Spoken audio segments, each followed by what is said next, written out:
কোনো সন্তানকে হত্যা করবে এবং তার পরিবারকে হত্যা করবে, তার পরিবারকে বিভিন্ন ভাষায় গালিগালাজ করবে, এটা কোনো মা সহ্য করতে পারে না বাবা। আমি একজন মা, আমি সহ্য করতে পারি নাই, তাই আজকে তোমাদের সামনে আমি উপস্থিত হয়েছি। আজকে আমি একজন মহিলা কাউন্সিলর, আমি একজন বয়স্ক মা, আমাকে পর্যন্ত তারা ছাড় দেয়নি, আমাকে পর্যন্ত মানে আমাকে যে ভাষা বলছে আমি সেটা তোমাদের কাছে প্রকাশ করতে পারবো না বাবা।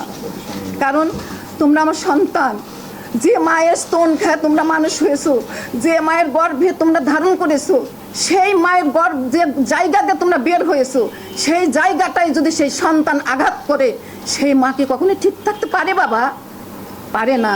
কিন্তু আজকে ওই সন্তান করে যারা আমাদেরকে এই পর্যায়ে নিয়ে আসছে, ওই সানুকে আমি 24 ঘন্টার আলটিমেটাম দিলাম। এই 24 ঘন্টার মধ্যে যদি তাদের গ্রেপ্তার করা না হয়, তাদেরকে যদি বহিষ্কার করা না হয়, আমরা অনশনে যাব এবং যতক্ষণ আমাদের মৃত্যু না হবে আর এরা যতক্ষণ গ্রেপ্তার না হবে ততক্ষণ আমরা অনশনে থাকবো ইনশাল্লাহ।